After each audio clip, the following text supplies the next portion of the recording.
Hi everyone, welcome to another episode of In the Kitchen with Toni.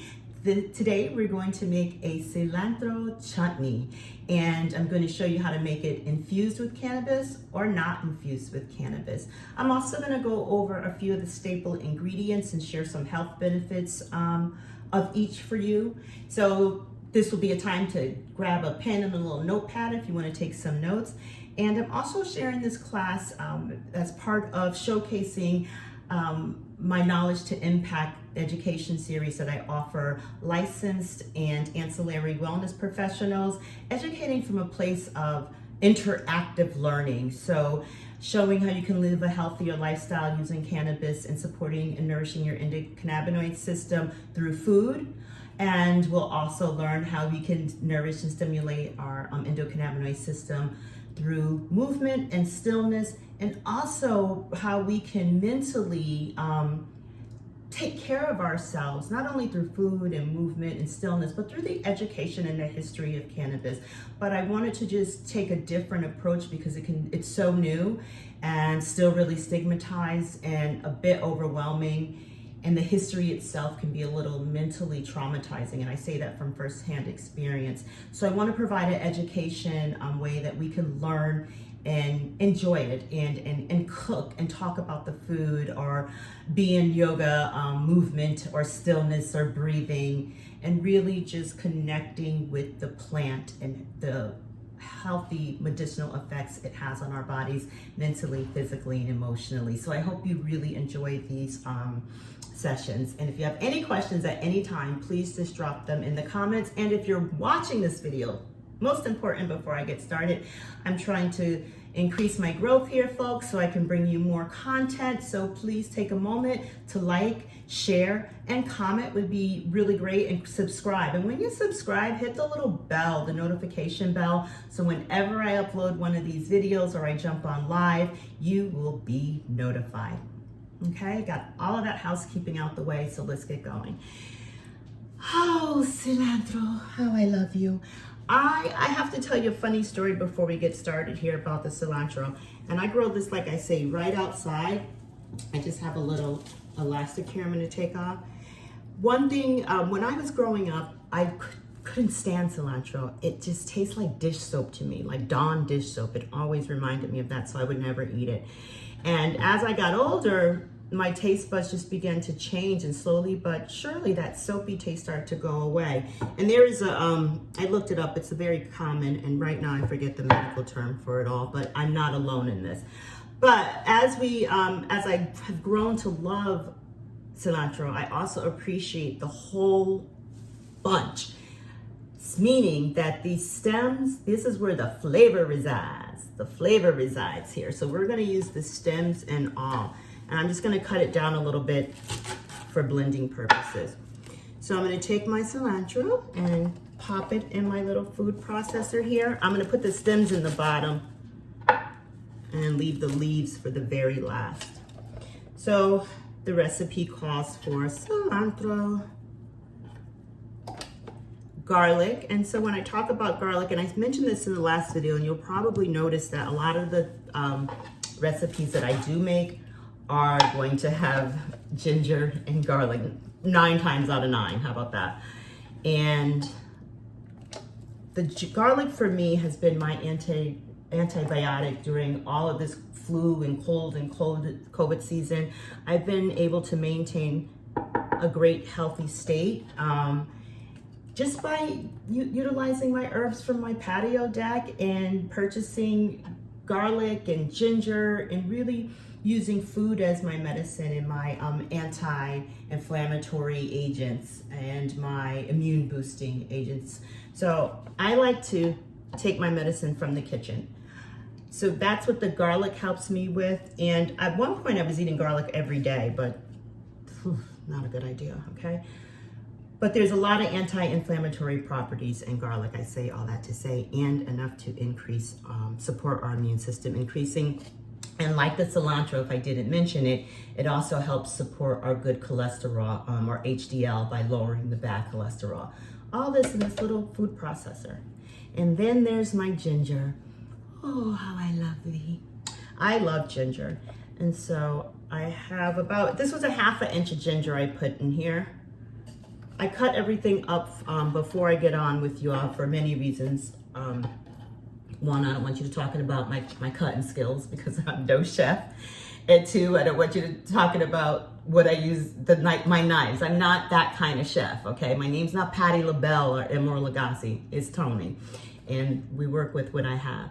And then these are the chilies I have, the red chilies. And I know I shouldn't pick those up with my bare hands, but I'll squeeze some lemon on there later. And I'm gonna pop the chilies in there. And then I already have my salt and pepper dosed out here. It's about a teaspoon combined. I love pepper, but not so much salt. And then it also calls for a little cumin seed, coriander seed. So I'm gonna give that a couple of shakes.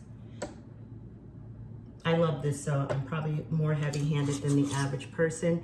And here is where, actually before I do that, I'm gonna put my yogurt in.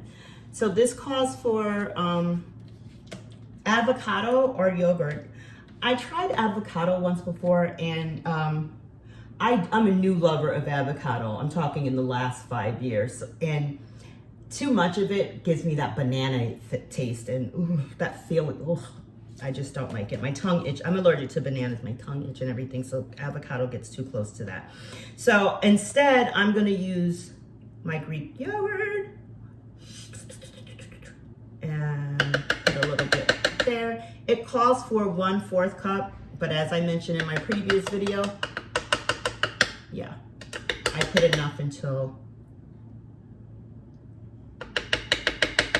I just put enough. So all of this great nutrition for our mind, body, and soul in this little blender. Again, our endocannabinoid system helps us to create balance, homeostasis in our bodies. And what I really want to show you is that we can create that in our kitchens, in our living rooms, in our bedrooms, just by creating healthier habits in our lives. This also calls for lime juice, and I didn't squeeze the lime out, so I'm just going to squeeze it in here. It's been a while since I made this. I think the last time I had it was with the avocado, and that avocado, it just turned me off, so I didn't make it for a while. Okay. And with the chilies, you know, I laughed thinking about the benefits of the chili because for me, it didn't work that way. Natural pain reliever. Well, the hotness on the tongue, that's a lot of pain to me. But decreased inflammation is another thing with the benefits of the chilies when I did my research on that. So that's good to know.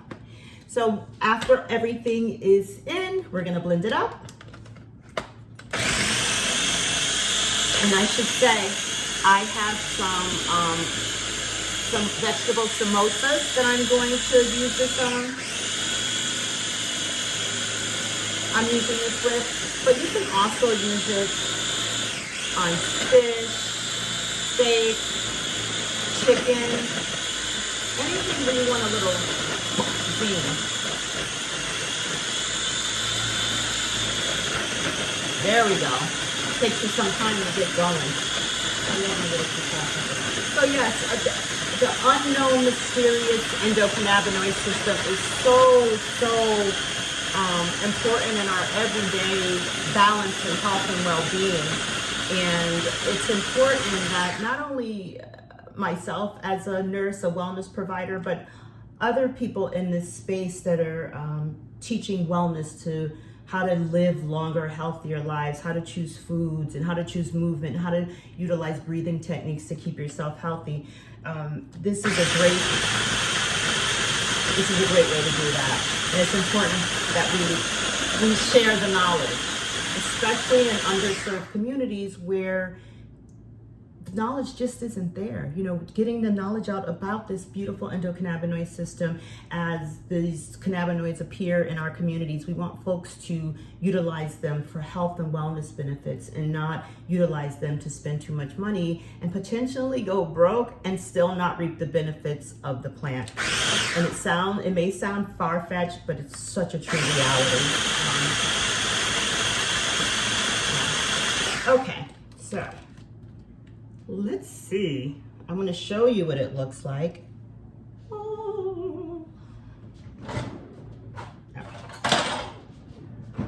show you what it looks like. Oh my God, it smells so good.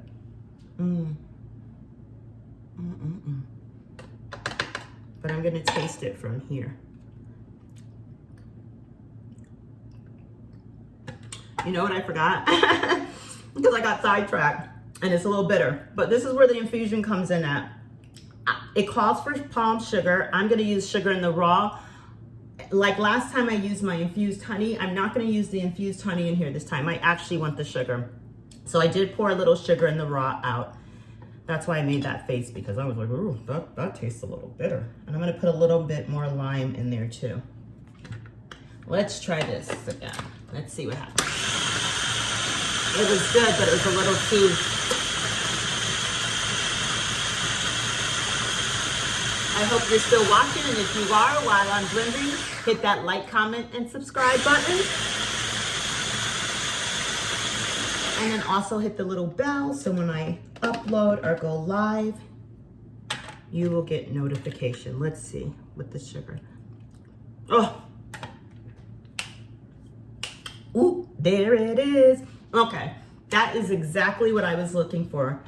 And it actually chopped up some more of those stems. The stems to me get kind of, you see the stringy stem? It gets kind of hard to process out. So I am going to have some vegetable samosas with this, and I will add a final picture of what that looked like when they are done. Until next time, with In the Kitchen with Toni, please let me know if you've tried this recipe and what you thought of it. And if you're interested in signing up for my Knowledge to Impact class, there should be a post now for you to sign up for the next cohort that starts in a few weeks. Until then, peace and health.